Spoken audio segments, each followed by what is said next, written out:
नमस्कार, बहुत स्वागत है आपका INS24/7 में। मैं हूं आपके साथ नदीम अहमद। शाम के 5 बजने वाले हैं, वक्त हो चला है 5 का पंच का। 5 के पंच की 5 खबरों को आप तक पहुंचाते हैं। आज 5 के पंच की पहली खबर उत्तराखंड से है, जहां पर एक मंत्री के पति ने ऐसा विवादित बयान दिया है लड़कियों को लेकर, जिसके बाद से सियासी तूफान मचा हुआ है। इस खबर पर भी आपको विस्तार से बताएंगे। इसके अलावा 5 के पंच की दूसरी खबर भोपाल से है। दिग्विजय सिंह को लेकर कांग्रेस में तनातनी देखने को मिल रही है। और वहीं 5 के पंच की तीसरी खबर इंदौर से है, जहां पर दूषित पानी पीने से मरने वालों की तादाद 15 हो चुकी है। और 5 के पंच की चौथी खबर तमनार हिंसा से जुड़ी है, जिसमें ग्रामीणों का कहना है कि उनका हिंसा में कोई लेना देना नहीं है। और 5 के पंच की पांचवी खबर राजधानी रायपुर से है, जहां नए साल पर छत्तीसगढ़ को सड़कों के लिए करोड़ रुपए की स्वीकृति मिली है।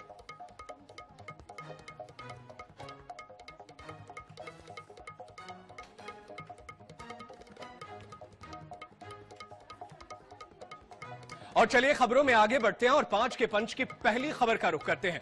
पहली खबर उत्तराखंड से है और खबर ऐसी है कि नेताजी को शर्म करनी चाहिए। दरअसल ये पूरा मामला उत्तराखंड के कैबिनेट मंत्री के पति का है और उन्होंने जो कहा वाकई बेहद शर्मनाक है। क्या कुछ कहा उन्होंने, ये आपको बताते हैं। ये मंत्री हैं बाल विकास मंत्री रेखा आर्य।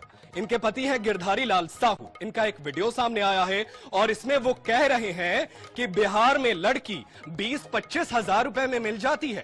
मामला अल्मोड़ा के सुमेश्वर विधानसभा का है, जिसमें भाजपा के कार्यकर्ताओं को संबोधित करते हुए मंत्री के पति कुछ लड़कों पर शादी ना होने पर तंज कसते हुए नजर आ रहे हैं। गिरधारी सामने बैठे कार्यकर्ता से कहते हैं, चलना हमारे साथ, हम तुम्हारी शादी करवा देंगे। इस पूरे मामले को लेकर आरजेडी ने मंत्री के पति के खिलाफ कार्रवाई करने की मांग की है। साल 2022 में सोमेश्वर से विधायक और मंत्री रेखा आर्य 2027 की चुनाव की तैयारी में जुटी है, लेकिन उनके पति जो हैं वो लड़कों की शादी कराने की तैयारी में जुटे हैं और मात्र 25 हजार रुपए का वो ऑफर भी दे रहे हैं। उनके पति गिरधारी लाल चुनाव की तैयारी में उनका ये साथ दे रहे हैं। करीब 7-8 दिन पहले चुनावी रणनीति तैयार करने के लिए ही गिरधारी लाल अल्मोड़ा जिले में पड़ने वाले सोमेश्वर सीट के दौला घाट क्षेत्र में पहुंचे थे। यहां पर कार्यकर्ताओं को एकजुट करने वाले एक कार्यक्रम में उन्होंने मंच से शर्मनाक बयान दिया। तो उत्तराखंड के मंत्री के पति के बोल बिगड़े हुए नजर आ रहे हैं। सोमेश्वर में वो इस तरीके से शादी कराने की बात कर रहे हैं। तो बेटा शादी बुढ़ापे में करोगे, हम लोग 3-4 बच्चे हो जाते हैं। लड़की हम तुम्हें करवा दें, बिहार से ले आएंगे, बिहार में 20-25 हजार रुपए मिल जाती है। हाँ, चलिए तुम मेरे साथ, हम तुम्हारी शादी कराएंगे। भाई घोषणा कर रहे हैं इनकी।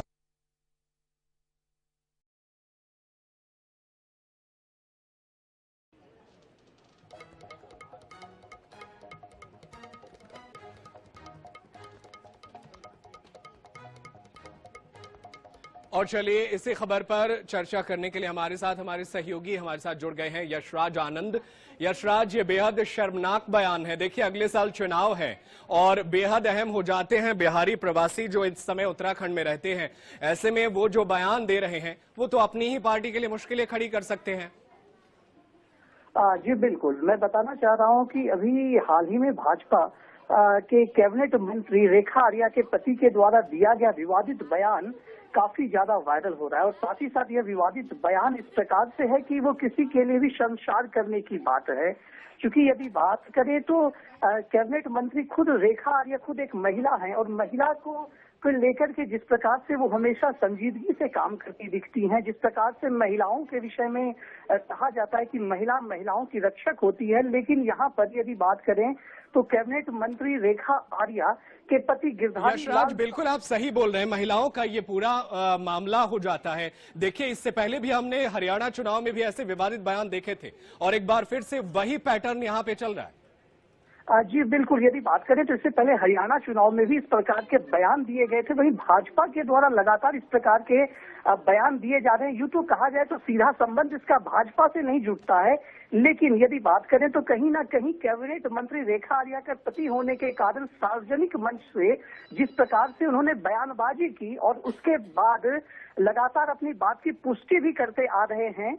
और साथ ही साथ उन्होंने स्पष्ट रूप से यह भी कहा कि बिहार से 20 से 25 हजार में लड़कियों को खरीद करके लाया जाएगा और उसके बाद यहाँ पर शादी कराने की बात कही गई, तो ये अपने आप में बहुत शर्मसार करने की बात है। ऐसा कहीं से भी उचित नहीं है। और साथ ही साथ उन्होंने अपनी बात को यह भी कहा कि अपने बात को कटाक्ष करते हुए कहा कि वो महिलाओं के विषय में ऐसी बात नहीं कर रहे हैं, कम से कम 100 या 100 या उससे अधिक महिलाओं की शादी भी वो करवाते हैं। तो एक तरफ तो वो अपनी बात से महिलाओं को लज्जित कर रहे हैं और दूसरी तरफ अपने ही बात से यह कह रहे हैं कि वो महिलाओं की रक्षा करते हैं और साथ ही साथ महिलाओं के उत्थान के लिए वो खड़े होते हैं। और यदि बात करें तो इस प्रकार से यह सोमेश्वर की घटना बताई जा रही है। बिल्कुल ये सोमेश्वर की घटना है। करवाते होंगे शादी, अच्छी बात है, शादी करवाने का एक तरीका होता है। हो सकता है अब उन्हें वो ट्रेनिंग मिल जाए क्योंकि इस तरीके के बयान महिलाओं के हित में बिल्कुल नहीं है। यह अपमानजनक बयान है। देखना होगा क्या कुछ कार्रवाई होती है। बहुत शुक्रिया आपका, आप नजरें बनाए रखिएगा, आगे भी आपसे जानकारी हासिल करते रहेंगे। और चलिए खबरों में आगे बढ़ते हैं और 5 के पंच की दूसरी खबर का रुख करते हैं। दूसरी खबर भोपाल से है, जहां पर कांग्रेस से जुड़े एक पोस्टर को लेकर के इन दिनों जमकर चर्चा है। और ये पोस्टर अब कांग्रेस के भीतर क्या कुछ चल रहा है उसकी एक बानगी है ये तस्वीर। दरअसल पूरा मामला जो है कांग्रेस में एक बार फिर गुटबाजी खुलकर सामने आने की है। दरअसल पूर्व मुख्यमंत्री दिग्विजय सिंह के समर्थकों ने पीसीसी कार्यालय के बाहर पोस्टर लगाकर पार्टी के भीतर चल रहे मतभेदों को उजागर कर दिया है। इन पोस्टरों के जरिए कांग्रेस नेत्री निधि चतुर्वेदी पर निशाना साधा गया है। पोस्टर में तीखे शब्दों का इस्तेमाल करते हुए लिखा है, उंगलियां छोटी पड़ गईं कि नाखून इतने बढ़ गए कि कुछ जुगनुओं के काफिले सूरज के पीछे पड़ गए। इन पंक्तियों को दिग्विजय सिंह के समर्थन और निधि चतुर्वेदी की आलोचना के रूप में देखा जा रहा है। आपको बता दें कि निधि चतुर्वेदी ने दिग्विजय सिंह के एक आरएसएस से जुड़े पोस्ट पर सवाल उठाए थे, जिसके बाद उनके समर्थकों में नाराजगी देखने को मिल रही है। और जब ये पोस्टर लगाया गया तो इस पर लिखा गया है कि नाखून इतने बढ़ गए कुछ जुगनुओं के कि काफिले सूरज के पीछे पड़ गए। ये देखिए, ये वो तस्वीर है और निधि चतुर्वेदी ने बकायदा बीच में अपना नाम भी लिख दिया है। और ये बताता है कि गुटबाजी किस कदर है, असंतोष किस कदर है।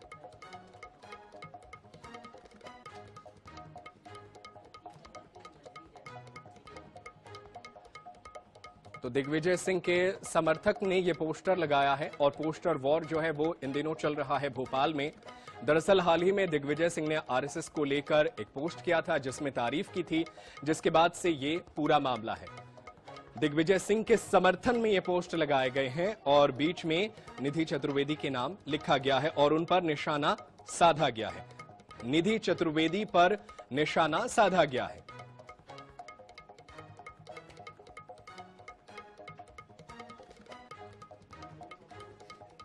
और चलिए इसी खबर पर चर्चा करने के लिए हमारे साथ बीजेपी प्रवक्ता मंजरी जैन जुड़ी हुई हैं, उनका रुख कर लेते हैं।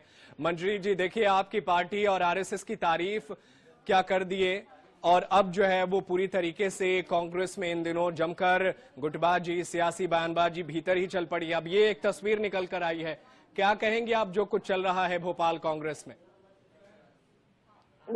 तो पहले से ही कहते थे कि कांग्रेस जो है गुटबाजी चरम पर है, कांग्रेस में चल रही है। तो अब ये सामने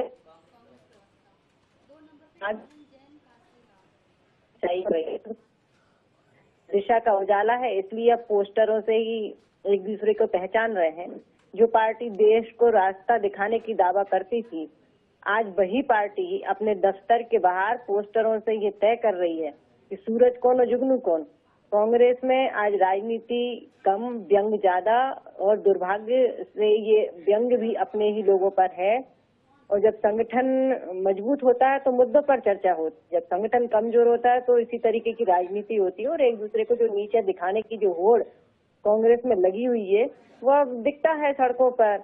और ये पोस्टर वॉर साफ करता है कि मध्य प्रदेश कांग्रेस आज न नीति पर एकजुट है, न नेतृत्व पर है और यहाँ सिर्फ लड़ाई अपनों से अपनों की है।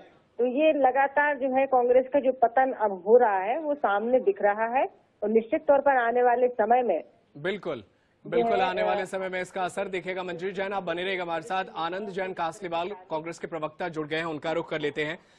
आनंद जी, ये तस्वीरें हम दिखा रहे हैं, देखिए उन्होंने आरएसएस से जुड़े पोस्ट पर सवाल उठा दिए थे निधि चतुर्वेदी ने, और अब जो है पोस्टर के जरिए जमकर अपने ही कार्यकर्ताओं पर निशाना साधा जा रहा है। क्या कहेंगे आप?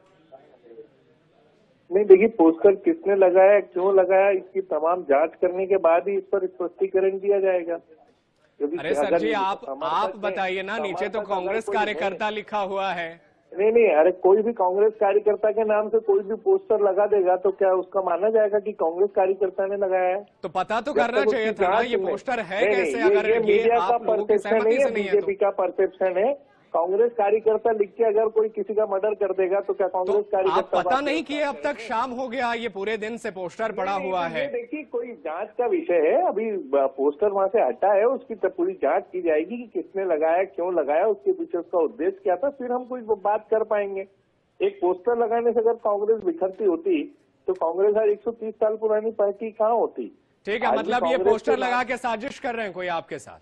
कांग्रेस का नाम लिए बिना बीजेपी को नींद नहीं आती। ठीक है, तो फिर यही पूछ लेते हैं मंजरी जैन से जवाब। मंजरी जी क्या कहेंगे? वो तो कह रहे हैं कांग्रेस का नाम लिए बिना नींद नहीं आती है। बता दीजिए इस पोस्टर का राज क्या है? आपकी सरकार है, कौन पोस्टर लगाया जा रहा है कांग्रेसियों के खिलाफ? बड़ा हास्यास्पद बयान है ये, और जो हंसी के पात्र बन चुके हैं इनके सारे नेता और पूरी कांग्रेस। जब हमारे 2 सांसदों वाली पार्टी कहकर और सदन में ठहाका लगाया था इन्होंने, तब हमारे पूर्व प्रधानमंत्री माननीय अटल बिहारी वाजपेयी जी ने कहा था कि एक दिन पूरी दुनिया आप पर हंसेगी, आज हम पर हंस रहे चली जाती है।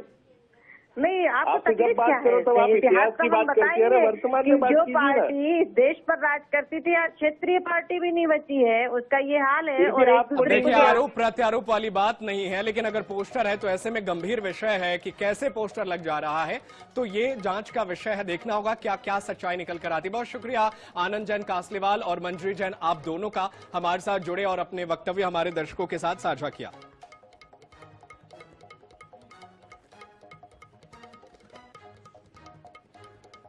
और चलिए खबरों में आगे बढ़ते हैं और 5 के पंच की अगली खबर का रुख करते हैं कि खबर इंदौर के भागीरथपुरा से जुड़ी है। दरअसल यहां पर दूषित पानी पीने की वजह से अब तक 15 लोगों की मौत हो चुकी है, जिसके बाद से विपक्ष भी जमकर इस पर सवाल उठा रहा है। दरअसल इंदौर सबसे स्वच्छ शहर है और यहां पर दूषित पानी से मौतों का आंकड़ा बढ़ना अपने आप में हैरान करने वाला है। हालांकि प्रशासन की ओर से 7 मौतों की पुष्टि की गई है, जबकि 201 लोग अलग अलग अस्पतालों में भर्ती हैं। वहीं हाई कोर्ट में मामले की सुनवाई जारी है। कोर्ट ने सरकार से स्टेटस रिपोर्ट मांगी है। सुनवाई के दौरान हाई कोर्ट ने प्रदेश सरकार से पूछा कि मामले में क्या इंतजाम किए गए हैं। बता दें कि Mahatma Gandhi memorial medical college के लैब रिपोर्ट में पुष्टि हुई है कि मौतों और बीमारियों की वजह दूषित पानी है। पेयजल में सीवेज का पानी मिलने की सबसे बड़ी आशंका लीकेज वाली जगह को बताया गया है। राष्ट्रीय मानवाधिकार आयोग ने मध्य प्रदेश सरकार को नोटिस जारी कर 2 सप्ताह में रिपोर्ट मांगी है। विशेषज्ञों के अनुसार दूषित पानी में हैजा जैसे घातक बैक्टीरिया और केमिकल्स का मिश्रण गंभीर खतरा पैदा कर रहा है। तो इंदौर के भागीरथपुरा का मामला, जहां पर दूषित पानी से अब तक 15 लोगों की मौत का मामला सामने आया है। वहीं सरकारी आंकड़ों अधिकारियों की पुष्टि में सिर्फ 7 मौतों की पुष्टि हुई है, जबकि 201 लोग जो हैं वो इस पूरे मामले में अस्पताल में भर्ती हैं। और चलिए ज्यादा जानकारी हासिल करते हैं। हमारे साथ महेश मिश्रा हमारे सहयोगी फोन लाइन पर मौजूद हैं। महेश, पूरे मामले को लेकर जमकर जो है सवाल उठ रहे हैं। आज मुख्यमंत्री ने भी कई कार्रवाइयां की है इस पूरे मामले में, लेकिन क्या ये कार्रवाइयां जो हैं वो काफी है या अभी आगे और कार्रवाइयां देखने को मिलेंगी? क्या कुछ है भागीरथपुरा इलाके का हाल, अभी विस्तार से बताइएगा। देखिए, आज मुख्यमंत्री ने ट्वीट करके ये जानकारी दी है कि इस पूरे मामले में उन्होंने सीएम ऑफिस जो है उसने नोटिस जारी किया है इंदौर निगम आयुक्त को और अपर आयुक्त को। उनसे कारण बताओ नोटिस जारी हुआ है। साथ में जो अपर आयुक्त हैं कि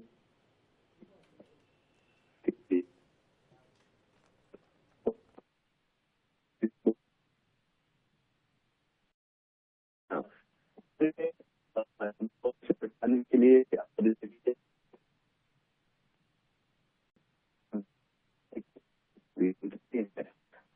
तकनीकी दिक्कत की वजह से आपकी आवाज नहीं आ रही है, लेकिन हाँ, फिलहाल पूरे मामले में कार्रवाई की जा रही है। बहुत शुक्रिया महेश मिश्रा तमाम जानकारी के लिए।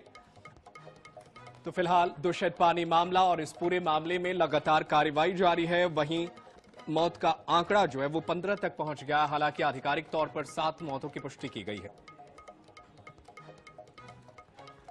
और चलिए खबरों में आगे बढ़ते हैं और 5 के पंच की चौथी खबर का रुख करते हैं। चौथी खबर छत्तीसगढ़ के तमनार से है। तमनार में जिस तरीके से ग्रामीणों के विरोध प्रदर्शन के दौरान महिला पुलिस अधिकारी के साथ जिस तरीके से व्यवहार किया गया, और अब इस पूरे मामले में एक और नई प्रगति सामने आई है। इस पूरे मामले में 14 गांवों के ग्रामीणों ने कड़ी प्रतिक्रिया दी है। ग्रामीणों ने इस घटना की निंदा करते हुए दोषियों को कठोरतम सजा देने की मांग की है। उन्होंने स्पष्ट किया कि ये घटना उनके शांतिपूर्ण आंदोलन से अलग है और किसी असामाजिक तत्व से उनका कोई लेना देना नहीं है।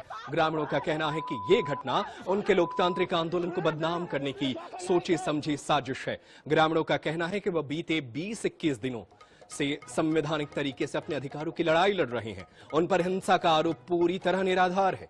ग्रामीणों ने शासन प्रशासन से निष्पक्ष जांच कर दोषियों पर सख्त कार्रवाई की मांग की है। देखिए, छत्तीसगढ़ में ये बड़ा दुर्भाग्य की बात है कि जब से कांग्रेस सरकार गई है वो बौखलाहट में ऐसे हरकत करते हैं। छोटे छोटे जन आंदोलन या बड़े रूप में भी जन आंदोलन कांग्रेस छत्तीसगढ़ के जो प्रवृत्ति है इसके विपरीत काम कर रही है। वो जन आंदोलन को उग्र रूप में कहीं न कहीं आप देखेंगे, कहीं भी बड़ा ऐसा आंदोलन हुआ है, वो आंदोलन जब उग्र रूप लेता है तो उसके पीछे कहीं न कहीं कांग्रेस समर्थित लोग ही उसमें इन्वॉल्व रहते हैं। अगर ऐसा है तो ये बहुत ही गलत है। किसी भी प्रदर्शनकारियों को कानून को अपने हाथ में लेने का या कानून के रक्षक के ऊपर ऐसा करने का उनको अधिकार नहीं है। अपने बात को शांतिपूर्वक ढंग से रख सकते हैं। अगर ऐसा महिला सिपाही के साथ ऐसा कृत्य हुआ है तो ये तो काफी निंदनीय है। तमनार में जो कानून व्यवस्था की स्थिति बनी हुई थी उसमें एक बहुत ही घृणित और अमानवीय घटना जो हुई है, उसमें हमारे एक महिला आरक्षक के साथ जो घटना हुई है उसमें तत्काल गंभीर धाराओं में जैसे कि हत्या का प्रयास करना, लूट करना और शिल्पन करने की धाराओं में अपराध पंजीबद्ध किया गया है। अभी तक इस मामले में 2 आरोपियों की गिरफ्तारी हो चुकी है और बाकी सारे आरोपियों का भी फुटेज और अन्य सोर्सेज से पहचान की कार्रवाई की जा रही है और सभी आरोपियों की गिरफ्तारी की जाएगी। सभी आरोपियों को सजा सुनिश्चित किया जाएगा।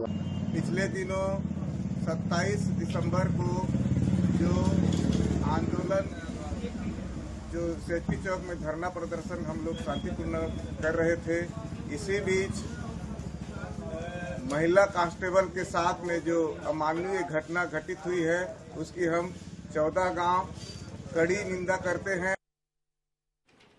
और चले खबरों में आगे बढ़ते हैं और 5 के पंच की 5वीं और अंतिम खबर का रुख करते हैं। ये खबर मुख्यमंत्री विष्णुदेव साय के बस्तर दौरे से जुड़ी है। दरअसल सांस्कृतिक राजधानी बस्तर पहुंचे मुख्यमंत्री विष्णुदेव साय। यहां पर उन्होंने बस्तर पंडूम 2026 का शुभारंभ किया। इस दौरान उन्होंने मां दंतेश्वरी के दर्शन और पूजा अर्चना की। इस कार्यक्रम के उपरांत मुख्यमंत्री हेलीकॉप्टर से रायपुर पहुंचकर दिल्ली के लिए रवाना हुए।